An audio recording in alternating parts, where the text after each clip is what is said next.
कुछ मांगता है, जो कुछ आपसे चाहता है, वो आपका भक्त नहीं है, वो तो व्यापारी है बने के।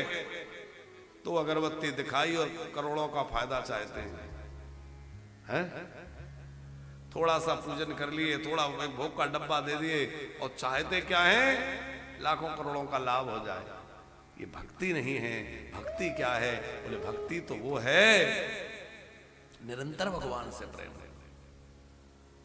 अच्छा देखो, जल में अनेक जंतु रहते हैं, बहुत ध्यान से सुनिएगा। कछुआ भी जल में रहता है, कई सर्प भी जल में रहते हैं, जो पानी के सर्प होते हैं। तमाम जल जंतु हैं, लेकिन आप उनको जल से अलग कर दीजिए तब भी वो मरेंगे नहीं। जैसे जल का सर्प है, जल का सांप है, उसको जल से बाहर निकाल दीजिए, मरेगा नहीं। कछुआ जल में रहता है, उसको बाहर निकाल दीजिए, मरेगा नहीं। ऐसे तमाम जल जंतु हैं, बाहर निकाल दीजिए, मरेंगे नहीं। लेकिन एक मछली ऐसी है कि आप जल से उसको बाहर करेंगे और वो जल के बिना प्राण त्याग देगी, तड़प तड़प के। जब तक जल नहीं मिलेगा तड़पती रहेगी, तो आखिर में उसके प्राण चले जाएंगे। बोले उसी प्रकार से भक्त का भगवान से प्रेम होना चाहिए कि भगवान से विलग हो जाए तो महाराज दशरथ की और कुंती की तरह भगवान के प्रेम में प्राण त्याग दे। भगवान के लिए तड़प, भगवान के लिए कितनी तड़प होगी कुंती में कि जैसे भगवान सुधाम गए प्राण त्याग दिए। महाराज दशरथ राम राम कहे राम कही, राम राम कही राम, और तन पर हर रघुवर विरह राव गयो सुरधाम। भैया इतना प्रेम हम नहीं कर सकते तो कोई बात नहीं, पर इतना तो प्रेम करो कि संजा सवेरे उनकी याद आ जाए, कुछ खाने बैठे तो उनकी याद आ जाए, बाजार में कोई वस्तु सजी हुई दिखे तो उनकी याद आ जाए। ये तो मेरे कन्हैया को भोग लग जाता है। हर समय उनका चिंतन रहे, उनका स्मरण रहे और उनको हर समय लाड़ लड़ाते रहे।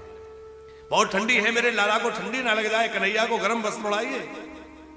ठंडी में ठंडे पानी से स्नान न कराऊं, मेरे लाला को कहीं ठंड ना बैठ जाए, तो उष्ण जल से स्नान करा रहे हैं। गर्मी के दिन है तो पतला कपड़ा पहना रहे हैं, पर उनकी वैसी सेवा हो रही है, जलधारी बार बार बदले जा रही है। ये भाव की सेवा, यही भक्ति है।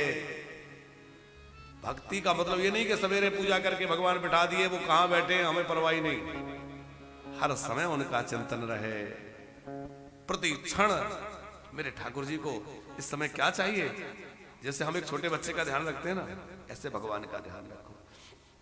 अच्छा, भगवान को भगवान मान के मत पूजो, भगवान को अपना लाला मान के, अपना सखा मान के, अपना कुछ बना के और उनके साथ लाड़ लड़ाओ, उसमें आनंद ज्यादा है।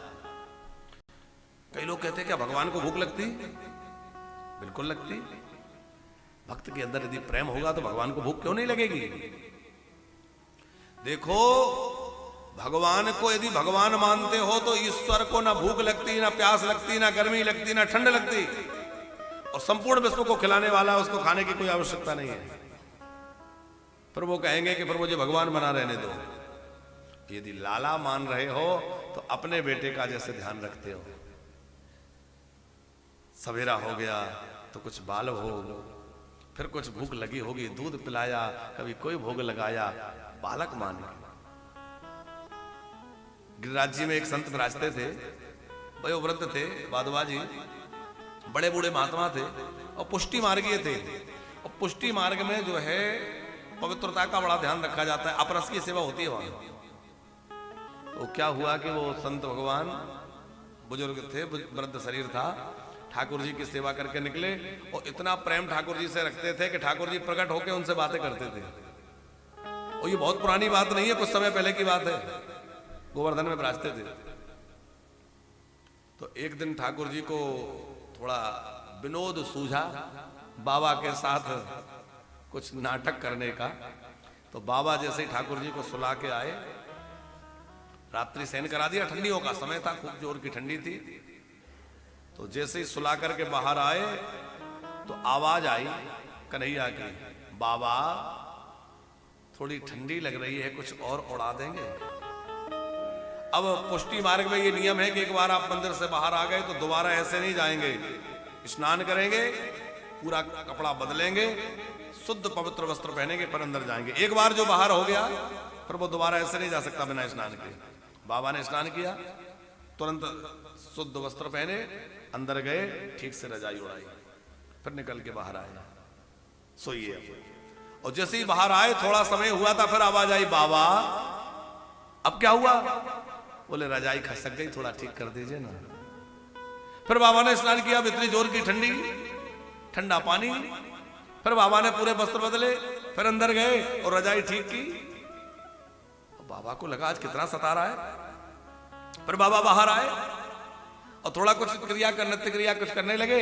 तब तक फिर आवाज आई, बाबा। अब तो बाबा थोड़ा खींच गए, क्या हुआ?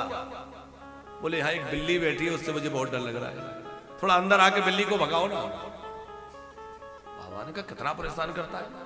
फिर स्नान किया, फिर वस्त्र बदले, और फिर वस्त्र बदल के फिर अंदर पहुंचे और जाकर के कहा, क्यों रे कन्हैया, तूने इतने बड़े बड़े राक्षसों को मारो, रावण, कुंभकर्ण, हिरण्याकश्यपु, हिरण्याक्ष, बड़े बड़े दैत्यों को तो तूने मार डाला, तब डर नहीं लगा? और एक बिल्ली से डर लग रहा है, मेरे को परेशान करता है, अरे बिल्ली नहीं भगा सकता।